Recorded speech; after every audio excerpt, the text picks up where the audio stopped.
Welcome in. This is Tuesday's Scramble for January 11th, 2022. I'm Rick Gehman. That right there is Andy Lack. Andy, we're back again. Hey, buddy.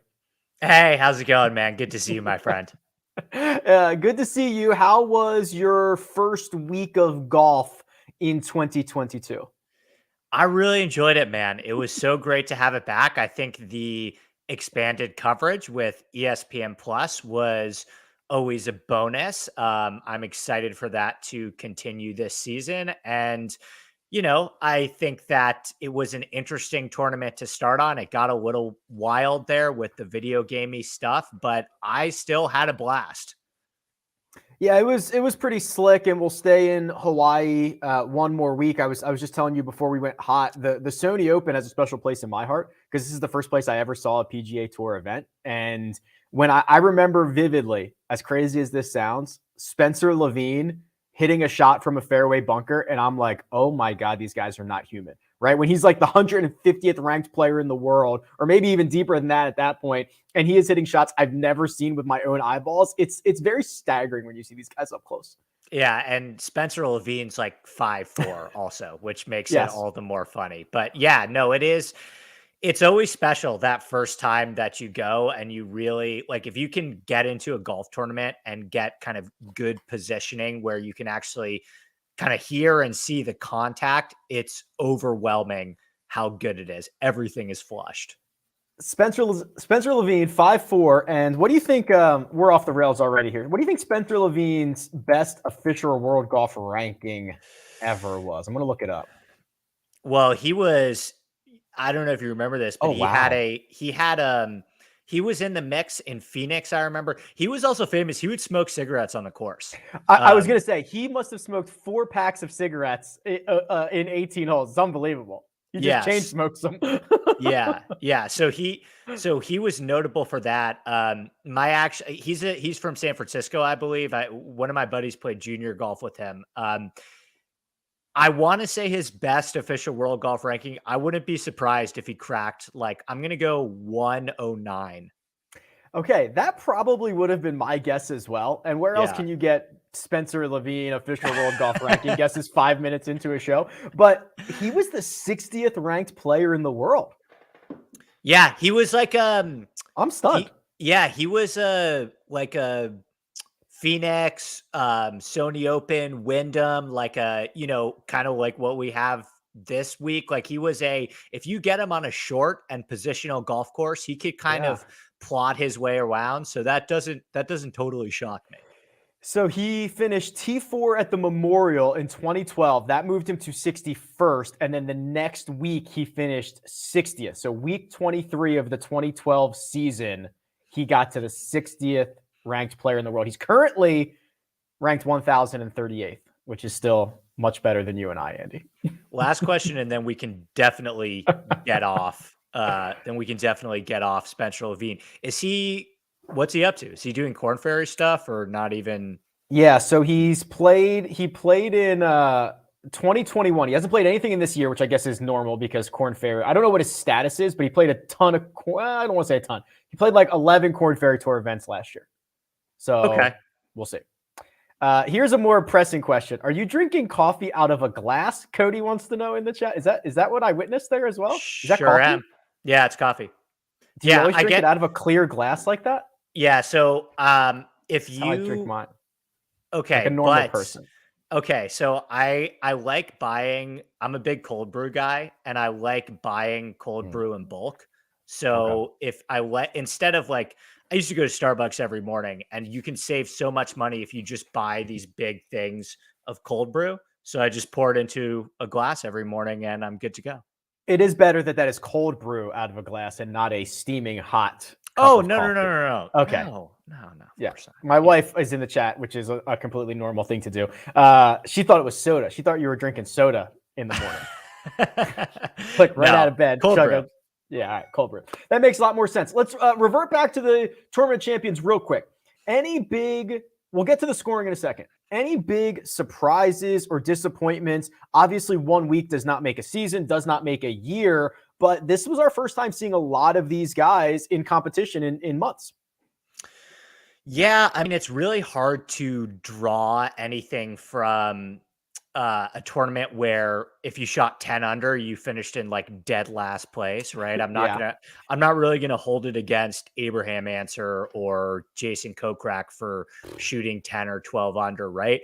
I like the way that Justin Thomas and Morikawa rallied over the weekend. I mean, I think both of them ended up finishing in the top 10, and they easily could have mailed it in. But no, I think the biggest surprise is probably Cam Smith. Like if you told me at the halfway point that he was going to take down Rahm, like I was pretty confident that Rahm would be able to beat him over a 36 hole stretch, and Cam Smith may have announced himself as a serious threat. He answered every call, dude. It Yeah. was, Rahm never passed him, right? Rahm would make a putt to tie him, and then either Cam Smith would put one on top or just get it back out in front the next hole or two. He never let John Rahm pass him. It was a complete 4 rounds of golf. And when the vast majority of it, leader after every single round, leader or co-leader, like when it's in the pressure moments, he played basically 54 consecutive holes under pressure because he was the leader after 18, never gave it up.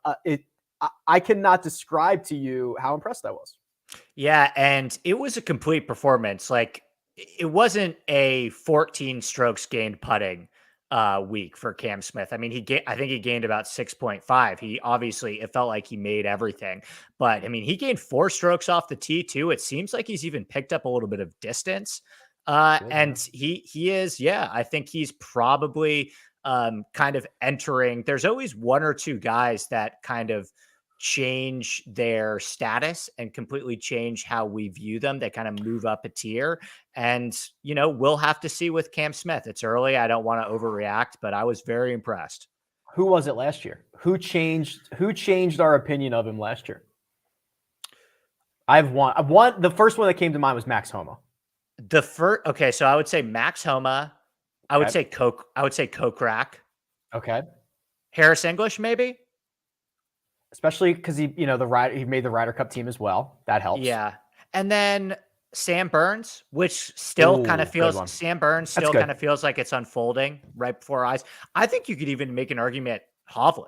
I think you could make an argument that before last year, Hovland was viewed kind of the same way we view Matthew Wolff, right? Like tons of talent, but I think now, I mean, he's viewed with he's at the top of the board most of the time. So yeah, I think there are a couple of guys.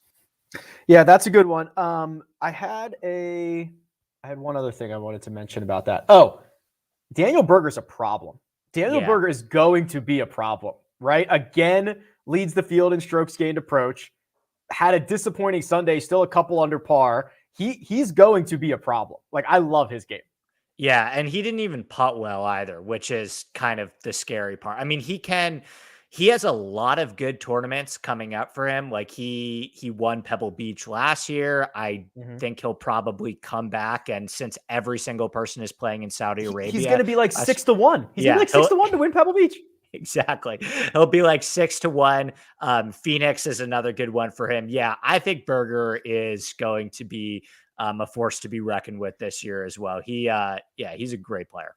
The huge storyline that everybody wants to talk about is all of the scoring records that fell. So we can chat about that because it's not every day you see 32 under par, good enough for solo third. Matt Jones, sorry about that. John Rahm, 33 under. Cam Smith, 34 under. That is the PGA Tour scoring record. Cam Smith scored more fantasy points than any golfer in the history of fantasy golf.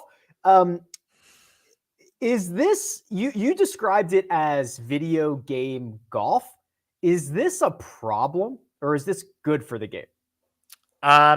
Okay. This is a complex and nuanced question. And I think that we've been trending in this direction for quite some time. Did you see the stat, by the way, that last year was the first year where there were no non-majors that were won at single digits under par? Last year was the first year that no major was won at single digits under par. No, that outside of, sorry, I worded that terribly. That outside of the majors, no tournament on the PGA Oh, Tour schedule got it. was won So, at single digits under par. so like the Arnold Palmer Invitational wasn't 9 under.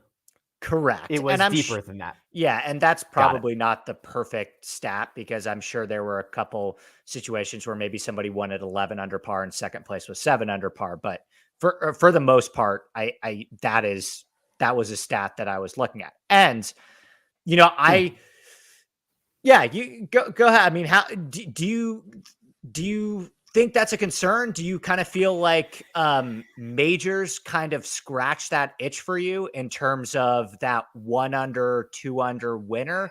Or would you like to see a couple more tournaments outside of the majors be won at 7 or 8 under par? This might be such a lame take, but I really don't care. Like, okay, someone has to win the golf tournament. 34 under, 4 under, 340 under. Like, someone has to win. Someone has to be the best. Looking at the score relative to par is the worst way. Par is a social construct. Par means nothing. If you change this to a par 70, I mean, Cam Smith would have been 5'10.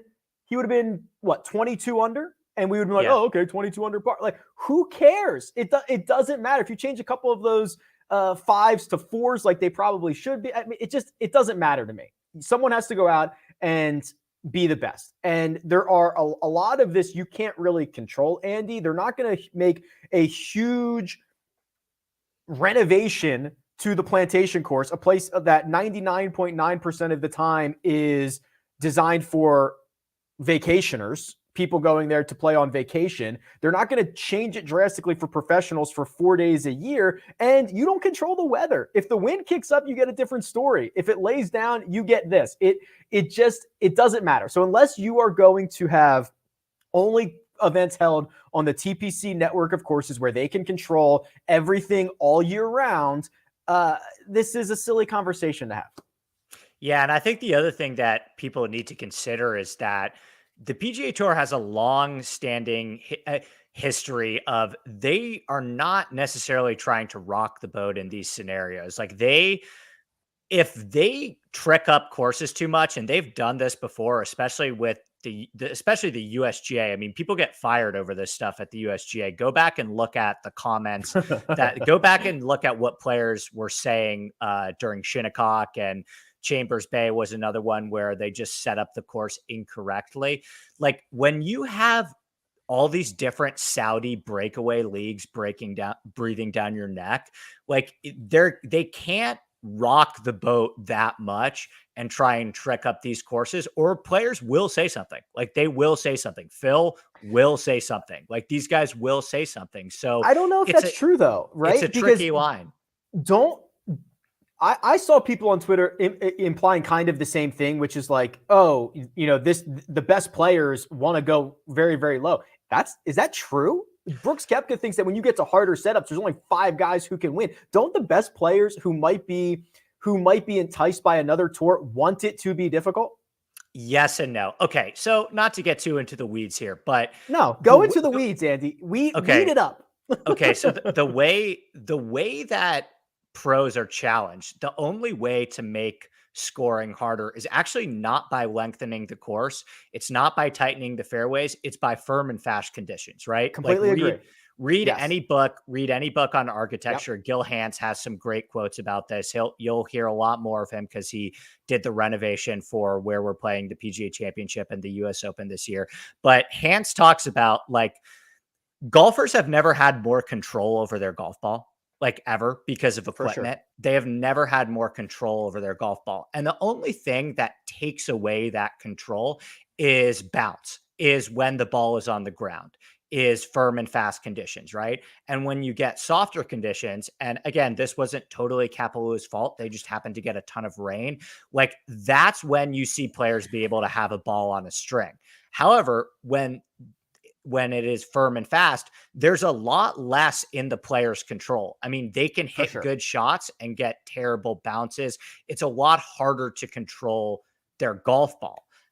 So that is kind of where it comes into play, is kind of the firm and fast conditions. And that is something that PGA Tour players, that makes them uncomfortable sometimes. Some also really respect it because that is how golf was originally intended to be played. I completely agree with you that firm and fast is the way to challenge these guys. But the problem is you can't really control that, right? If you get 25 days of rain in the last 40, it's going to be hard to get firm and fast, right?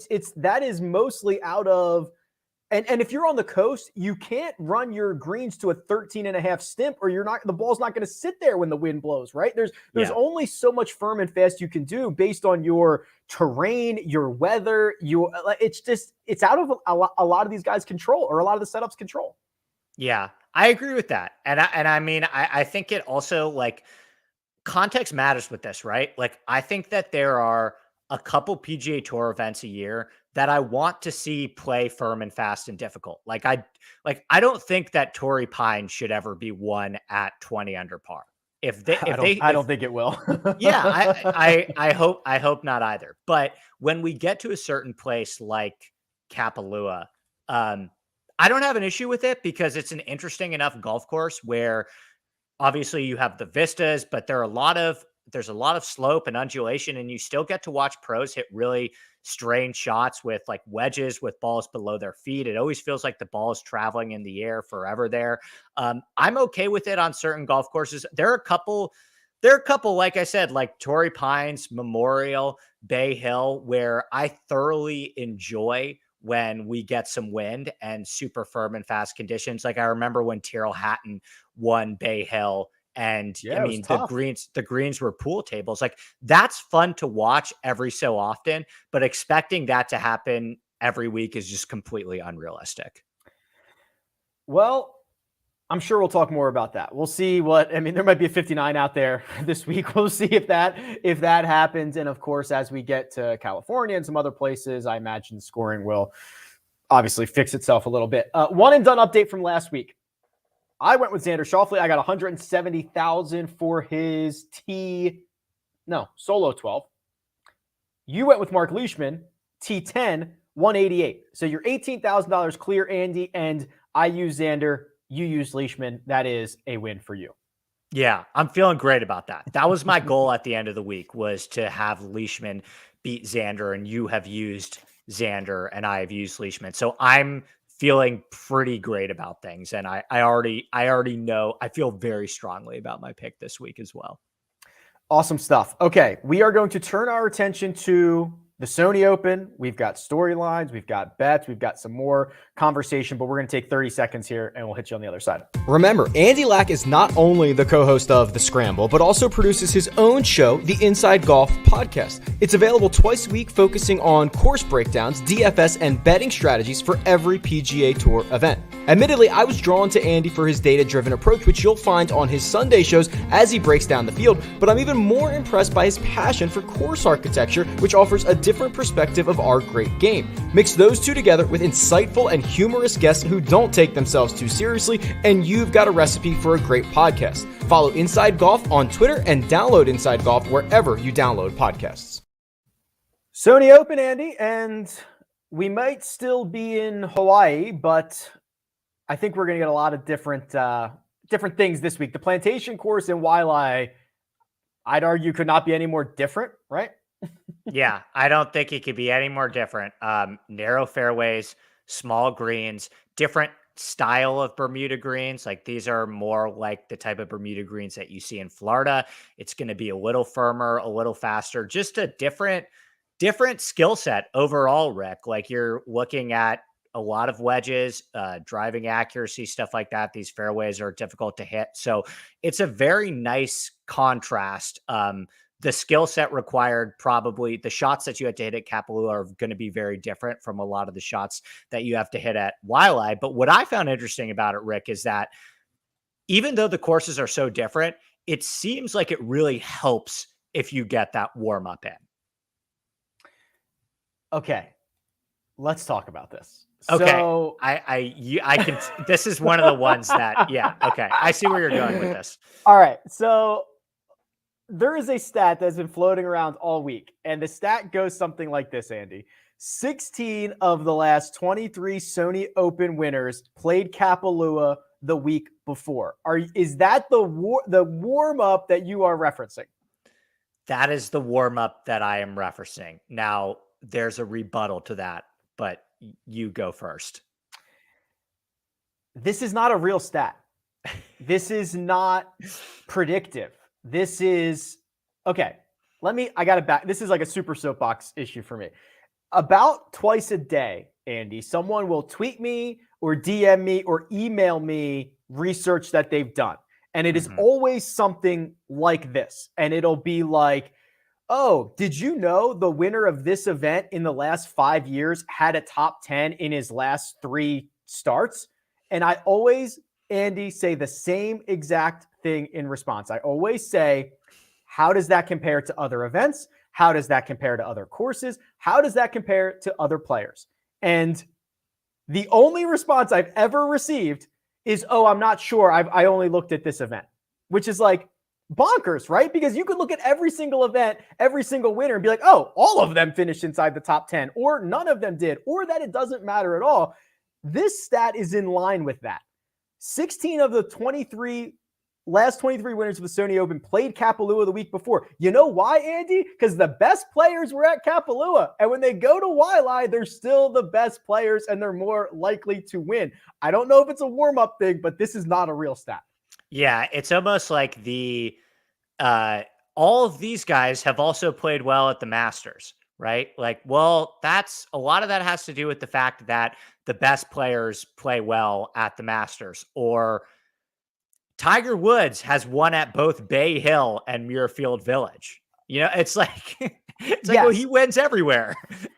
Right. Or, oh my God, there are so many I have one too, yeah, that don't make any sense. Can I give you, I'll give you one that bothers me. Par 4 scoring 350 to 400 yards, or, par 4 scoring 400 to 450. I'm telling you right now, Rick, if you went to the PGA Tour players and took a poll on a driving range and said, hey guys, what are you working on? Like, what are your strengths and weaknesses in their game? I'm telling you right now, there's not one PGA Tour player that would be like, you know what I really need to work on? My par 4 scoring from 300 to 350 to 400 yards. And there's so much. There's so many variables: wind, slope. Is there a fairway bunker in the middle? Conditions, elevation, all these different things. It's not a stat. What happens when the guy's first in par 4s from 350 to 400, but worst from 400 to 450? If the hole's 2 yards longer, if it's 401 instead of 399, has he forgotten how to play golf? What happens if the hole changes? What if on Thursday and Friday it's 398 yards, but they lengthen it out on the weekend? There are so many issues with this. It's not a real thing. Also, I don't think this is a real thing, but obviously I would prefer guys that maybe warmed up a little bit, but Patrick Cantlay played pretty darn well without competitive experience last week. John Rahm, same thing, because they're good at golf. Yeah. And I mean, we see the Cam Smith did it 2 years ago too, where he didn't play that week either. I mean, it's just there are a million things, Rick. Like, we could do a whole separate episode on this. Like, strokes gained approach matters this week. Okay. there are a lot of different things that I think you need to give me one. Well, this is the last one. I promise I'll stop. I could do this for 9 hours, but everyone only ever looks at the winners. It's all you ever hear about, right? Oh, well, the winner here has done X, Y, and Z. Okay. What about golfers 2 through 10? They did pretty well too, right? They might be completely different. I swear to God, 2 times a day, someone sends me a stat. That's why this riles me up so much, because it's just like, it eats away at me. Yeah, I'm with you. I mean, I think that it makes sense, right? Like on the surface, it makes sense. Like, you get a warm up in whatever at an easy course, but I think that people struggle when they live and die by this stuff, when they make decisions for their DFS lineups or their betting cards based on stats like that. If you want to use it if you want to pull an interesting trend or an interesting data point to support your case, I have no problem with it. I am pro people doing research. I am pro interesting and fun tidbits that are not predictive. That is all well and fine with me. I like hearing about that stuff. I'm not going to complain if Justin Ray tweets that, but in terms of making legitimate decisions, I would encourage people to not live and die by that stuff. Clark says, I'm going to make it my life's work to send Rick dumb stats every day and piss him off. That will work. And I will I don't block anybody. I think I block people who send me this stuff. Like, that's the only thing that will get you blocked. Top of the board, Andy. Cam Smith, the favorite to complete the Hawaiian sweep. He's 10-1. Webb Simpson and Sung Jae at 16. Hideki Matsuyama 18-1. And then you get into like Mark Leishman and Corey Connors in the low to mid 20s. Is there a pretty significant drop off at some point on this board? Yeah, it feels like that top tier of Smith and Webb and Sung Jae and Hideki. Is that where you draw the line, Decky? You're not including Leishman in the top tier. I wouldn't, although the odds would disagree with me, right? Isn't he kind of in that tier on most? I would agree with you. Yeah, I mean, he basically is. Yeah, those are the 5 under 25-1 if you want to cut it there. But I would not include Leishman in that top tier. Are you, I mean, DFS is a different question, but in terms of betting, do you have a ton of interest in going there at the top of the board, or are you kind of foregoing that? I like the 30 to 60 range. Yeah, me too. It's a range that disproportionately gives off winners on the PGA Tour. And when you get to a full field like this, where I think it is top heavy, but it's only a few guys, that's a lot easier to fade than like 8 studs at the top or something like that. So if you made me make a bet at the top, Webb or Sung Jae, I've got no problem with. I mean, Cam Smith's going to be phenomenal. I know that's all of them. I'm not as excited about Hideki. I'm not excited about Leishman. But when you give me access to Answer at 35-1, and depending on where you're looking, Corey Connors was 33-1. I mean, that his numbers all over the place. It's book dependent, and you can give me McNeely in the 40s or 50s. I'd rather just load up there and see what happens. Yeah, me too. I was super interested in that mid tier with Connors and Russell Henley, and even going up to like Seamus Power. I think the 30 to 60 is really strong. So yeah, I mean, I don't have a huge issue foregoing that. I think this is, I mean, all courses, this is another thing, Rick, but all courses where it's a little bit more dependent on putting, it is kind of sometimes more difficult for me to justify paying such a high price for one of the favorites. Yeah. Okay. I could understand that. How about so I mentioned I was a little bit worried about Hideki. That comes down to basically he's made 8 trips here. I don't think he has a top 15. It's the place he's played the most without ever cashing a top 10. I always worry about the putter when you're probably going to have to putt very well. Is there anyone that you have concerns about this week that you're either not trying to back with your hard-earned dollars or not trying to get into your fantasy lineups? I mean, I think I will probably be I think I'll probably be a little underweight on Webb. I'm actually I think Webb's going to have a really good year. I think that I'm still bullish on him long-term, and this is certainly one of those courses, but I would just like to see a little bit more of him. Now, I will say this. He hit the ball unbelievably well at the RSM Classic. Did you see his numbers from the RSM Classic? Gained like 9 strokes on approach or something. It was his best measured approach tournament, I believe, of his career. I could be wrong on that. But I can confirm that, but it sounds right. Webb Simpson's been playing for a really long time. I think that he had his best approach tournament of his career at RSM Classic. Could be wrong. That's what you want to see, right? You want to get a guy back to his true DNA. Okay. Webb, we agree Webb had like a bad year last year, right? We would agree. Okay. Yeah, I'd say so. He was 12th on tour in strokes gained total. Yeah. You could argue he's the 12th best player on tour, and we were like, what a terrible year from Webb Simpson. He's that good. And you're right. 9.8 strokes gained on approach at the 2021 RSM Classic, the best tournament of his career, second best, the 9.1 that he gained at the 2011 Zurich Classic. Yeah, he's been around for a while, and he is coming off his best approach week, which is exciting. Yeah. And I mean, this kind of dovetails into a question. I'm just looking at the chat too. Do you make your DFS decisions on the betting market? No. I think it's very important to know that you are playing a very different game between DFS and betting. For me, I use strokes gain data far more to formulate my betting card. And with DFS, I try and adapt more of a game theory ownership mindset. Yeah, game theory ownership, and it's a fantasy point game. So fantasy points gained or something like that, where like Cam Davis is so much more valuable in your fantasy lineup than he is in most other formats, because he's liable to make a bunch of birdies and an eagle and offset that with a couple of bogeys. And it's not going to look as good on the leaderboard, but it's going to look great in your fantasy lineups. And he's probably going to be in your optimal, which he was in the optimal last week. What do you think? What do you think the optimal was last week? I'll pull it up.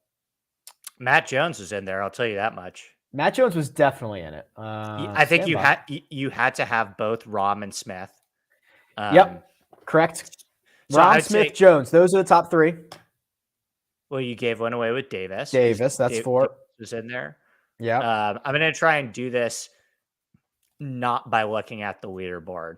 Okay. And just see if I can remember. Who else? Sung Jae, maybe? Not Sung Jae. I accidentally flashed it up on the screen. I hope you didn't see it. I didn't see it. I didn't see it. It was on there for like a millisecond. Who else? I mean, would you have? You probably have enough money to. What did Justin Thomas finish? Did he finish like 6th? Yeah, and he was a huge DraftKings scorer, but he was too expensive. Didn't fit into the line. The optimal was 49,600. He would have pushed you over the top. Okay. You got 4. You can tell me. I'm not. Smith, Rahm, Jones, Cam Davis, and then it was Patrick Cantlay, 139.5 fantasy points, 9,700. Daniel Berger, 8,400, 133.5. So 920 DraftKings points on the optimal, 49,600. Hell of a lineup. Unbelievable lineup. Not that crazy. Yeah, I mean, Matt Jones was, what do you think? Matt Jones is like 4% in large contests, 2% in large contests. Yeah. Interesting. All right. We're going to play Bet It or Forget It. That's a game that we like to play. I've got some storylines. I've got a couple of other things. We have to do our one and done, but I need 30 seconds, so we're going to take a quick break. Caesars Sportsbook has a new awesome offer for those who haven't signed up yet. They will match your first bet, win or lose, up to $1,001. That means no risk on your first wager up to $1,000. If that doesn't move the needle, they are also giving out a free authentic NBA jersey of your choice if you wager $100 on an NBA game by January 19th. And yes, both offers can be combined. This offer from Caesars and more offers from BetMGM and BetRivers are available at RickRunGood.com/bets. Find your state and find your offer. More states being added often. Good luck. That's Caesars offer, obviously now in New York as well, which is exciting. Andy, a lot of new books are coming online. This is just like a sprint to get everybody's money. And then what happens when, like we still have California to drop. We've got Texas to drop, but New York's in. That's exciting stuff. I got so many texts yesterday saying, this changed my life. Like I have no idea what to do. I am so happy for my friends in New York. I'm from New York. I spend a fair amount of time in New York, but I'm mainly based in Los Angeles. I think it's fantastic. I am just waiting for California, for the other shoe to drop with California, but good things, Rick. Good things indeed. Let's play Bet It or Forget It. This is exactly what it sounds like. I offer Andy a bet, and he says he will either bet it or he will forget it, which means he doesn't want it. That's literally how it works. It's very, very simple. If you couldn't figure that out from the name, we got problems. Here we go. Let's start with the darling of the weekend. His name is Corey Connors. He's catching steam literally everywhere. Our friends over at Caesars Sportsbook currently hanging 25-1 on his outright number. Bet it or forget it. 29 or 25? 25. Yeah, I mean, I'll bet that, Rick. I locked in Connors is how I'm starting my card this week. I got him at 29-1, and I still endorse him at 25-1. I think this is a fantastic spot for Connors, and I believe it was you who had this stat on Twitter. Connors is not a great putter, but there's something about these greens at Waialae that he seems to have figured out. And when you look at his best putting performances, it tends to be on Bermuda. Great history at kind of these shorter positional golf courses, whether it be the Heritage or Colonial. So I love Corey Connors this week. I think he makes a ton of sense, and I think you do far worse than 25-1 on him. Yeah, here it is. Corey Connors, one of the best ball strikers on the PGA Tour. There's really only 5 courses that he's played at least 3 times that he has gained strokes putting, like in total. And Waialae is by far and away his best. Now, I don't know if that's noisy stuff, right? He's gained 13 strokes in 3 trips. His next best course was TPC San Antonio, gained 4. So you're talking about 3 times his second best course. I don't know if that's noisy, if it's random, or if there is truly something he figures out a little bit here, because he's also never lost, Andy. 3 trips, he's never lost. He's gained like over 5 twice. It's quite jarring when you look at it. Yeah, it's about 12 rounds of data because I believe he's played here 3 times. So we're kind of right on the edge of this is something, this is nothing, right? With 12 rounds of data. So, it's one of those things that you could probably use to strengthen your case if you happen to like Corey Connors. I don't think it's the only reason why you would like Corey Connors this week. I think there are a lot of solid reasons. But yeah, I think Corey Connors is a very sound play this week. I think he's going to have a very good week. All right, Corey Connors, 25-1. Andy says, bet it. Charles Howell III to finish inside the top 20. For this, you get plus 220, Andy. Would you like to bet it or forget it? Okay, I'm glad you brought this up, and I had no idea that you were going to bring this up because I talked about this a little bit on my show yesterday.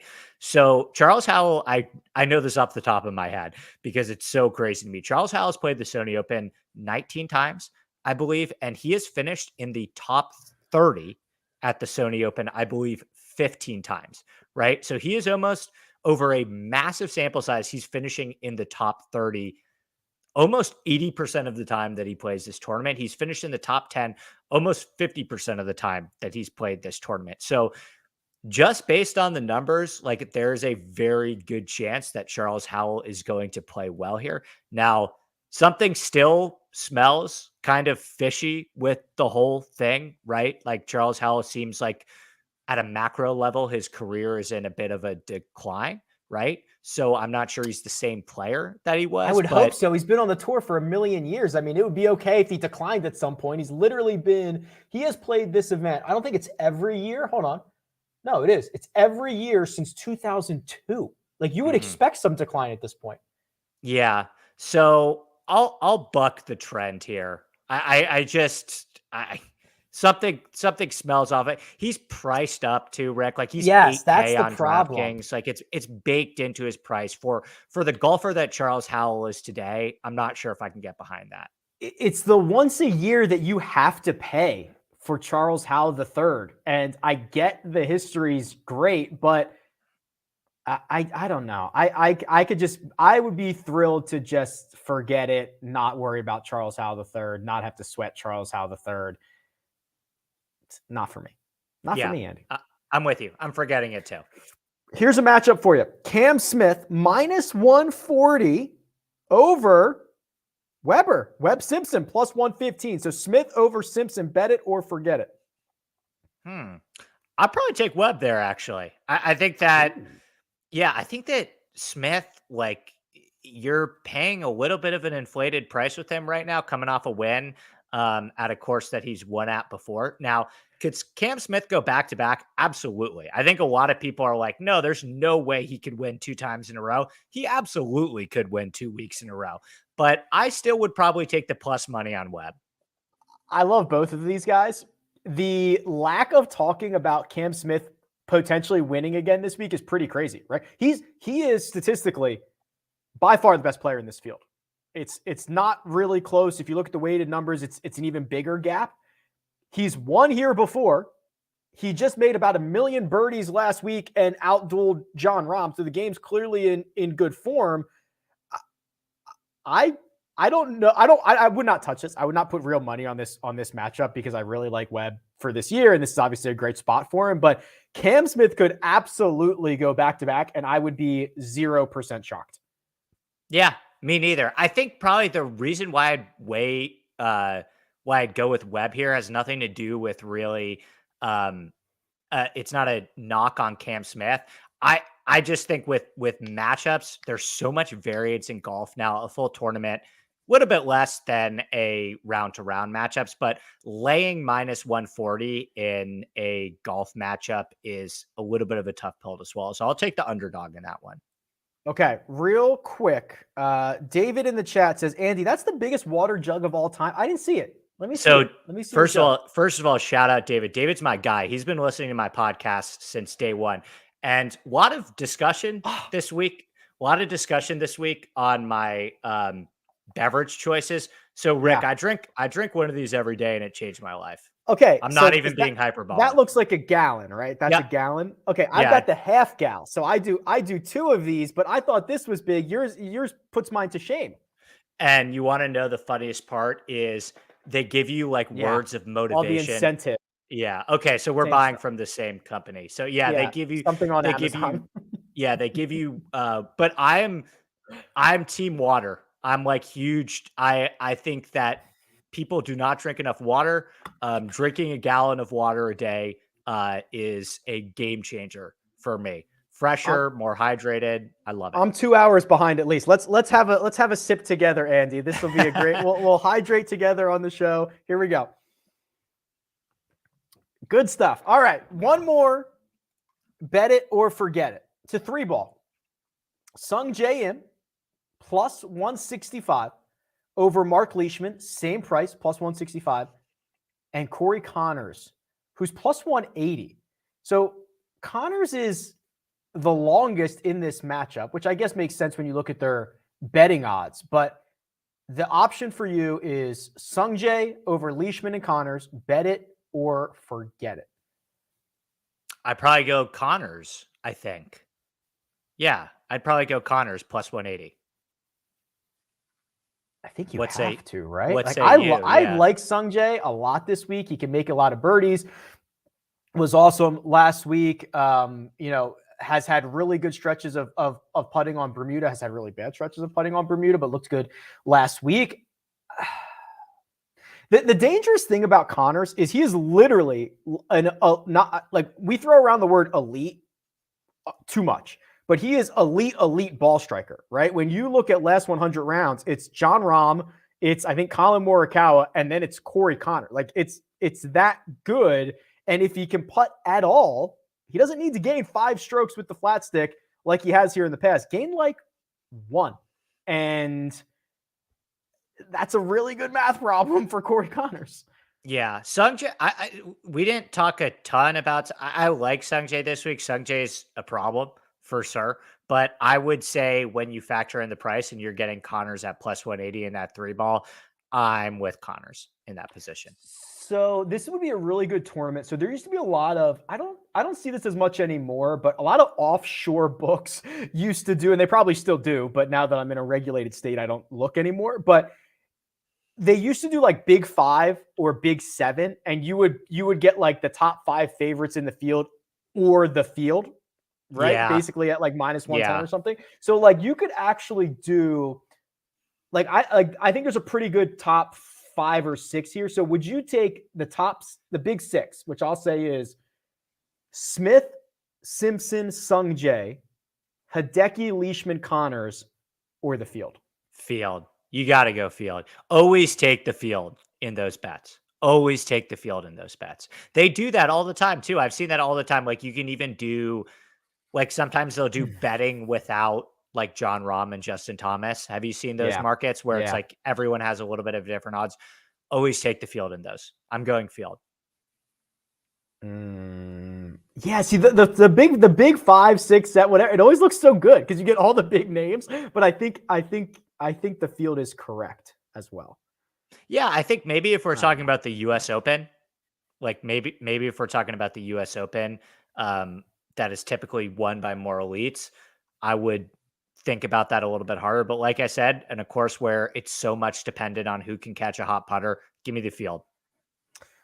Okay, I have to chug some water here, and we're going to get to some storylines, maybe some win luck, and we've got to give our one and done selections, but I need 30 seconds to catch up on my water intake.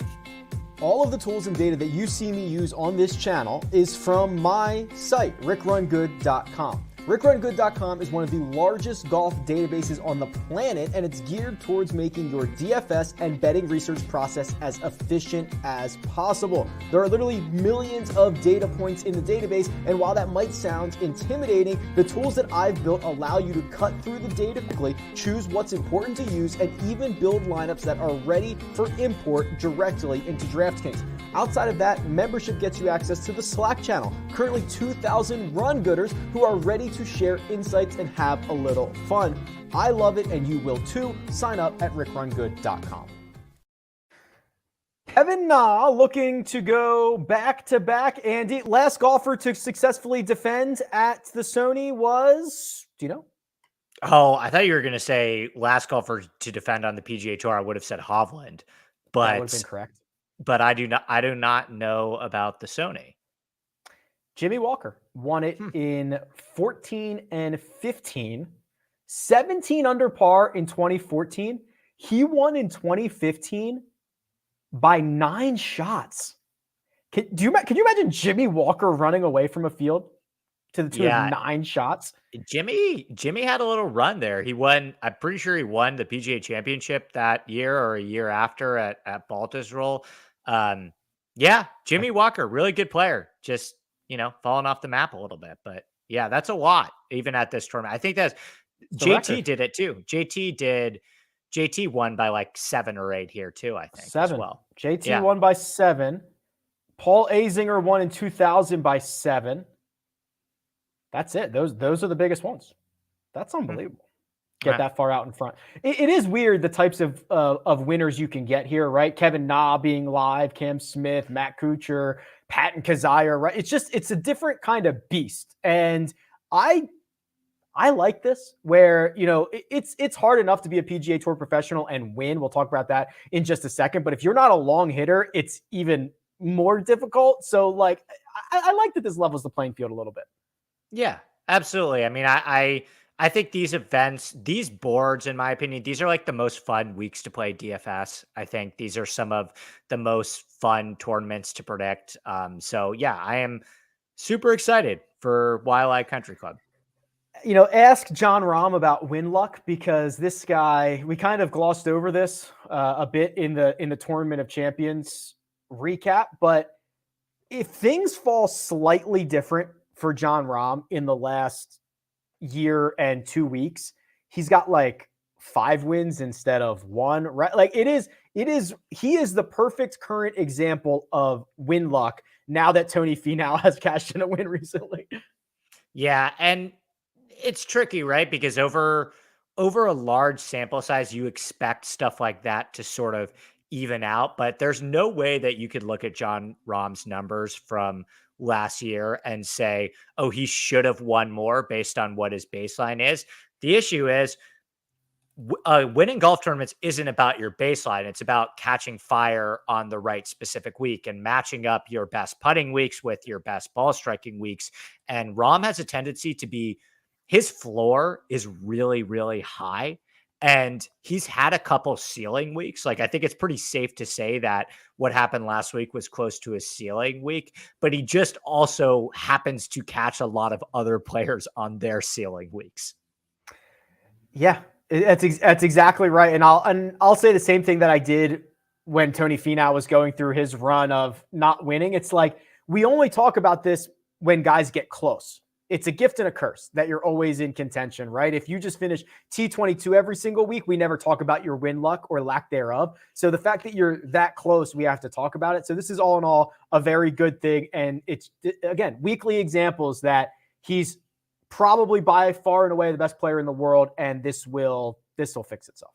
Do you think that Okay, we did this for our first show ever, but amended season win totals. What do you think it is for Rom? 1.5 for the rest of the year? Man, I don't know. That's so many. It's so many, but he'd be the only guy he'd be the only guy. Right? Yeah. Now Maybe he should like already be at 1, it feels like. But yeah, I mean, if you wanted to hang 1.5, like he'd be the only guy I would do it on.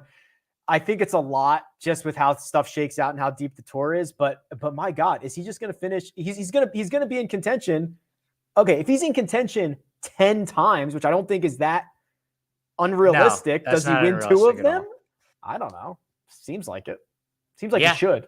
Yeah, I think 1.5 is fair. I think 1.5 is really fair. He's been good, like converting leads too. Like when he's in the mix, he plays pretty good, relatively speaking. Yeah, he was awesome on Sunday, right? He was awesome on Saturday. Where he went out and shot 61, 66, 33 under, didn't win the tournament. He was phenomenal. I know. Cam Smith, baby. Damn shame. Okay, let's do our one and done. You are currently in the lead. We've never done this before. You're leading. Do you want to go first or do you want to go second? We should probably set the parameters for the rest of the season. I think the person in the lead should go first. Does that sound cool to you? Take it away. Absolutely. I think Seamus Power wins this week. I think this is if Seamus Power wins, I will be so thrilled. So doesn't this feel a little bit to you like what happened with Gooch, where the numbers were aligning for a very long time with what Gooch was doing? And then on a week where maybe people don't talk about him as much because the course fit isn't as perfect, he hasn't been great at the Sony Open. That's when Gooch wins, right? Like I bet Gooch every week and then got off him the week that he won the RSM Classic. I think this is when Seamus Power wins. He's my one and done.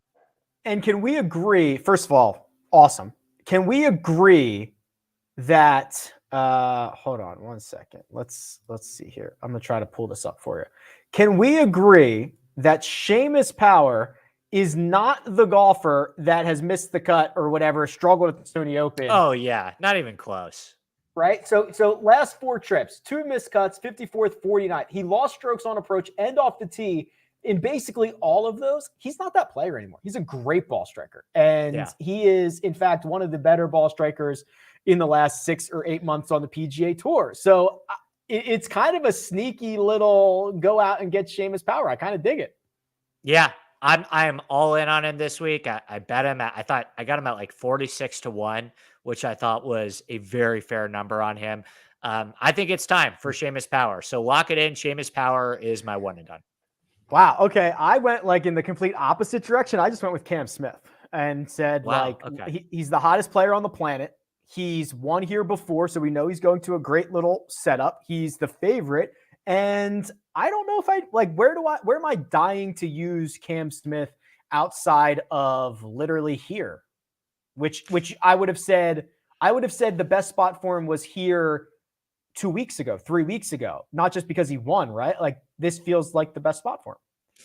Yeah. And you could also probably make an argument that I'm getting a little too outside the box with, like, I always feel like a lot of people make the mistake in one and done of trying to save their players. And then by the end of the year, they have way more than they think because players, as we know, they always emerge, Rick. Yep. So I like your strategy of taking the favorite. I'm feeling myself coming off the Leishman win. I'm going to stick with Power and we'll see what happens.